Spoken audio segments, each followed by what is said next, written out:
ಈ ಮನೇಲಿ ಬಾಳ್ಬೇಕು ಅಂತ ಅಲ್ಲ, ಆದ್ರೆ ನನ್ನಿಂದ ಚಿಕ್ಕ ಯಜಮಾನ್ರನ್ನ ಬದಲಾಯಿಸಕ್ಕಂತೂ ಆಗೋದಿಲ್ಲ. ಆದ್ರೆ ನನಗೆ ಕೊಟ್ಟ ಸಮಯ ಇನ್ನೇನ್ ಮುಗಿತಾ ಬಂತು. ಆಮೇಲೆ ನನ್ನ ಪಾಡಿಗೆ ನಾನು ಊರಿಗೆ ಹೊರಟೋಗ್ಬಿಡ್ತೀನಿ. ಅಲ್ಲಮ್ಮ, ಯಾವಾಗ್ಲೂ ಇಲ್ಲಿಂದ ಒಯ್ತೀನಿ ಅಂತ ಹೇಳ್ತಾ ಇರ್ತೀಯ ಹೊರತು ಇಲ್ಲೇ ಇದ್ದು ಏನಾದ್ರೂ ಸಾಧಿಸ್ತೀನಿ ಅಂತ ಹೇಳೋದೇ ಇಲ್ವಲ್ಲಮ್ಮ ನೀನು.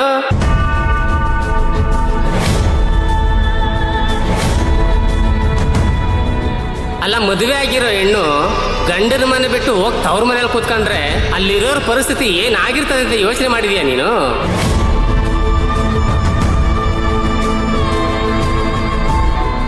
ಅಲ್ಲ, ನೀನು ಊರಿಗೆ ಹೋಗಿತ್ತಷ್ಟೇ ಎಲ್ಲ ಸರಿ ಹೋಗ್ಬಿಡ್ತೇನಮ್ಮ.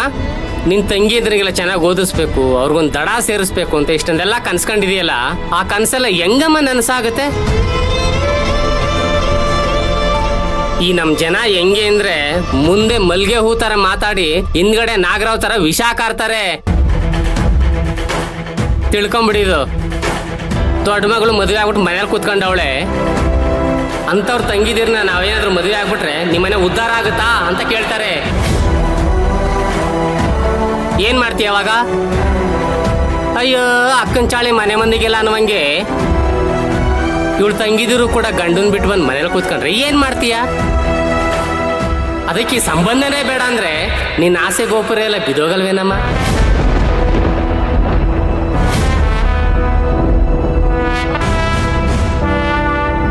ಅದಕ್ಕೆ ಹೇಳ್ತಾ ಇದ್ದೀನಿ, ಕಷ್ಟನೋ ನಷ್ಟನೋ ನೀನ್ ಈ ಮನೆ ಸೊಸೆಯಾಗಿತ್ಕೊಂಡೇನೆ ನಿನ್ ತಂಗಿದಿರ ಬದುಕನ್ನ ದಡ ಸೇರಿಸ್ಬಿಡು. ಇಷ್ಟೇನಮ್ಮ, ಅಣ್ಣನಾಗಿ ನಾನು ಈ ಥರ ಬೇಡ್ಕೊಳ್ಳೋದು. ಏನಾದರೂ ತಪ್ಪಾಗಿ ಮಾತಾಡಿದ್ರೆ ದಯವಿಟ್ಟು ನಾನು ಕ್ಷಮಿಸ್ಬಿಡಮ್ಮ.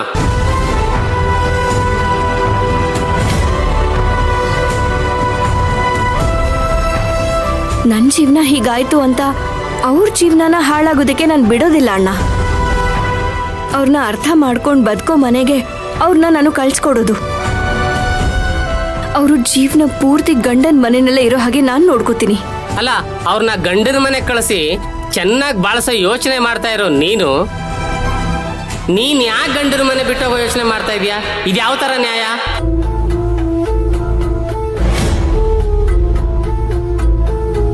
ನೋಡಮ್ಮ, ನಿನ್ನ ಮದುವೆ ನಿನ್ನ ಇಷ್ಟದ ವಿರುದ್ಧವಾಗೇ ನಡೆದಿರ್ಬೋದು, ಒಪ್ಕೋತೀನಿ. ಆದ್ರೆ ನಮ್ ದೊಡ್ಡ ಯಜಮಾನ್ರು ಚಿಕ್ಕ ಯಜಮಾನ್ರು ನಿನ್ ಚೆನ್ನಾಗಿ ನೋಡ್ಕೊತಾವ್ರಲ್ಲ. ಅಮ್ಮವರು ನಿನ್ನ ಮೇಲೆ ಏನೇ ಕೋಪ ತೋರಿಸಿದ್ರು ಉಳ್ದವ್ರಿಗೆ ನಿನ್ನ ಮೇಲೆ ಕನಿಕರ ಇದೆಯಮ್ಮ. ಒಂದ್ ಹೆಣ್ಣು ಗಂಡನ ಮನೇಲಿ ಖುಷಿಯಾಗಿರೋದಕ್ಕೆ ಇದಕ್ಕಿಂತ ಇನ್ನೇನ್ ಬೇಕು ಹೇಳೋ?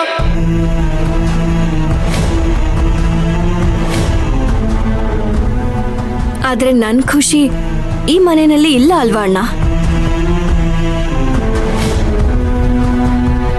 ನೋಡು, ಮತ್ತೆ ಆಡದ್ದನ್ನೇ ಆಡೋ ಕಿಸ್ಬಾಯ್ ದಾಸ್ ಅಂತಾರ, ಅದನ್ನೇ ಹೇಳ್ತಾ ಇದೀಯ.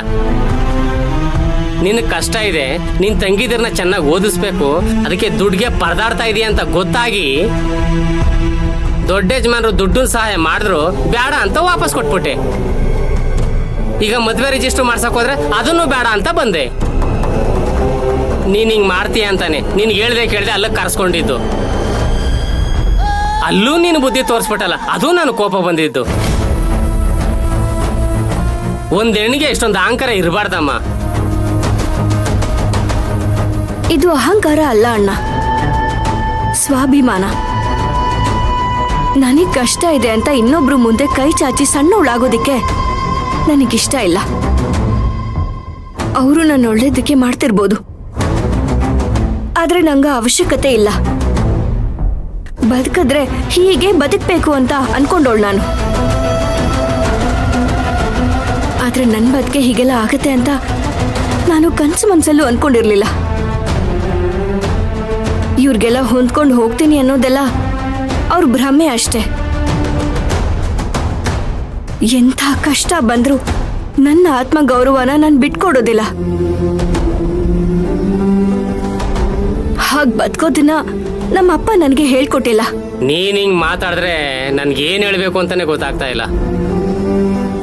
ಆದ್ರೆ ಅಣ್ಣನಾಗಿ ನಿನಗೊಂದು ಮಾತು ಹೇಳ್ತೀನಿ, ಎಲ್ಲಾನು ಇದ್ದು ಏನು ಇಲ್ಲ ಅಂತ ಬದುಕೋದಕ್ಕಿಂತ ಎಲ್ರು ನಮ್ಮವ್ರು ಅಂತ ಬದುಕು ನೋಡು, ಆಗ ನೀನು ಬಾಳ್ ಬಂಗಾರ ಆಗುತ್ತೆ.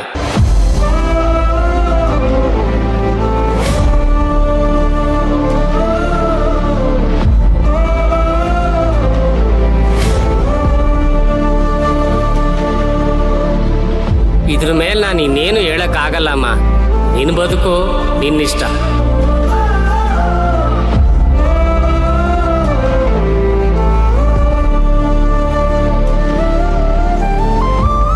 ಎಲ್ಲಾನು ಇದ್ದು ಏನೂ ಇಲ್ಲ ಅಂತ ಬದುಕೋದಕ್ಕಿಂತ ಎಲ್ಲರೂ ನಮ್ಮವ್ರು ಅಂತ ಬದುಕು ನೋಡು, ಆಗ ನೀನು ಬಾಳು ಬಂಗಾರ ಆಗುತ್ತೆ.